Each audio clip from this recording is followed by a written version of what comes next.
ನಮಸ್ತೆ ಫ್ರೆಂಡ್ಸ್, ಇದು ಗುರುವಾರದ mini blog ಆಗಿರುತ್ತೆ. ಇವತ್ತು ಬೆಳಿಗ್ಗೆ ಬೇಗನೆ ಎದ್ದು ರಂಗೋಲಿ ಎಲ್ಲ ಮುಗಿಸಿ ನಾನಿವತ್ತು ಅಡುಗೆ ರೆಡಿ ಮಾಡ್ಕೋತಿದ್ದೀನಿ. ಅಡುಗೆ ಏನಂದರೆ ಕಡಲೆ ಸೊಪ್ಪಿನ ಬಸ್ಸಾರು.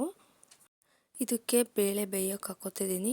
ನೋಡಿ, ನಾನು ಹೆಸರು ಕಾಳು ಮತ್ತು ಅವರೆಕಾಳು ತೊಗೊಂಡಿದ್ದೀನಿ. ಇದು ಮಾಮೂಲಿ ಬಸ್ಸಾರು ಮಾಡೋ ಥರನೇ, ಆದರೆ ಹುಣಸೆಕಾಯಿ ಒಂದು ಹಾಕ್ತಾರಷ್ಟೆ. ನೋಡಿ, ಇಲ್ಲಿ ಸೊಪ್ಪನ್ನ ಹೆಚ್ಕೊಡ್ತಿದ್ದಾರೆ ನಮ್ಮತ್ತೆ. ನಾವು ಜಾಸ್ತಿ ಈಳ್ಗೆ ಮನೆಯಲ್ಲಿ ಯೂಸ್ ಮಾಡೋದು ಜಾಸ್ತಿ, ಹಳ್ಳಿ ಸೈಡೆಲ್ಲ ಹಾಗೆ ಅಲ್ಲ.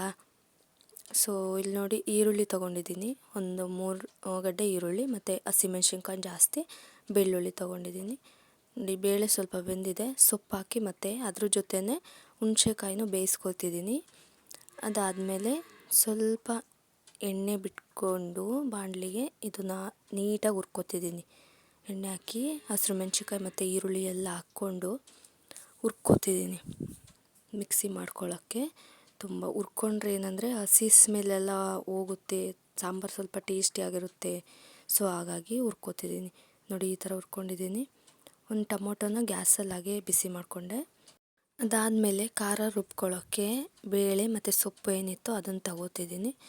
ನೋಡಿ, ಇಲ್ಲಿ ಜೀರಿಗೆ ಹಾಕ್ಕೊಂಡಿದ್ದೀನಿ 2 ಸ್ಪೂನು ಮತ್ತು ಸಾಂಬಾರು ಪೌಡರ್ ಹಾಕ್ಕೊಂಡಿದ್ದೀನಿ. ನಾನು ಏನು ಬೇಳೆ ಬೇಯಿಸ್ಕೊಂಡಿದ್ದೆ ಅದೇ ಪಾತ್ರೆಯಲ್ಲಿ ಎಣ್ಣೆ ಮತ್ತು ಸಾಸಿವೆ, ಜೀರಿಗೆ, ಸ್ವಲ್ಪ ಮೆಣಸಿನ್ಕಾಯಿ ಒಂದು 3 ತೊಗೊಂಡಿದ್ದೀನಿ. ಅದನ್ನು ಹುರ್ಕೊತಿದ್ದೀನಿ ಖಾರ ಹೋಗೋವರೆಗೂ. ಈರುಳ್ಳಿ ನೋಡಿ, ಏನು ರುಬ್ಕೊಂಡಿದ್ದೆ ಅದನ್ನು ಹಾಕಿ ಹಸಿ ಸ್ಮೆಲ್ ಹೋಗೋವರೆಗೂ ಈ ಥರ ಬಾಡಿಸ್ಕೊತಿದ್ದೀನಿ ನಾನು. ಅದಾದಮೇಲೆ ಬೇಳೆ ಬೇಯಿಸ್ಕೊಂಡಿದ್ದು ಕಟ್ಟೆ ಏನಿತ್ತು, ಸೊ ಅದನ್ನೇ ಜಾರ್ಗೆ ಹಾಕ್ಬಿಟ್ಟು ಅದರ ನೀರನ್ನೇ ಸಾಂಬಾರಿಗೆ ಹಾಕ್ತಿದ್ದೀನಿ. ಅದಾದಮೇಲೆ ಸ್ವಲ್ಪ ಉಪ್ಪು, ಎಷ್ಟು ಬೇಕೋ ಅಷ್ಟು, ಯಾಕಂದರೆ ಸೊಪ್ಪು ಬೇಯಲಿಕ್ಕೆ ಹಾಕ್ಕೊಂಡಿರ್ತೀವಿ ಹಾಗಾಗಿ. ಅದಾದಮೇಲೆ ಸೊಪ್ಪಿನ ಪಲ್ಯ ಮಾಡ್ಕೊಳ್ಳೋಣ. ಸ್ವಲ್ಪ ಎಣ್ಣೆ, ಸಾಸಿವೆ, ಜೀರಿಗೆ ಹಾಕ್ಕೊಂಡು ಮತ್ತು ಮೆಣಸಿನ್ಕಾಯಿ ಮತ್ತು ಇದಕ್ಕೆ ಈರುಳ್ಳಿ ಹಾಕ್ತಿದ್ದೀನಿ. ಇದನ್ನು ಹುರ್ಕೊತಿದ್ದೀನಿ. ಅದಾದಮೇಲೆ ಬೇಯಿಸಿಟ್ಕೊಂಡಿರೋ ಸೊಪ್ಪು, ಸ್ವಲ್ಪ ಉಪ್ಪು ಹಾಕ್ತಿದ್ದೀನಿ, ಸೊಪ್ಪು ಮತ್ತು ಕಾಯಿ ಇದನ್ನು ಹಾಕ್ಬಿಟ್ಟು ಮಿಕ್ಸ್ ಮಾಡ್ಕೊತಿದ್ದೀನಿ. ನೋಡಿ, ಎಷ್ಟು ಚೆನ್ನಾಗಿ ಕಾಣಿಸ್ತಿದೆ ಅಲ್ವಾ. ಸೊ ಆಮೇಲೆ ಸಾಂಬಾರಿಗೇನು ಹುಣಸೆ ಹಣ್ಣು ಬೇಯಿಸ್ಕೊಂಡಿದ್ವಲ್ಲ ಅದನ್ನು ನೀಟಾಗಿ ಈ ಥರ ರಸ ತಗೊಂಡು ಮಿಕ್ಸ್ ಮಾಡ್ತಾಯಿದ್ದೀನಿ ಸಾಂಬಾರಿಗೆ. ತುಂಬ ಟೇಸ್ಟಿಯಾಗಿರುತ್ತೆ. ನೋಡಿ ಎಷ್ಟು ಚೆನ್ನಾಗಿ ಬಂದಿದೆ.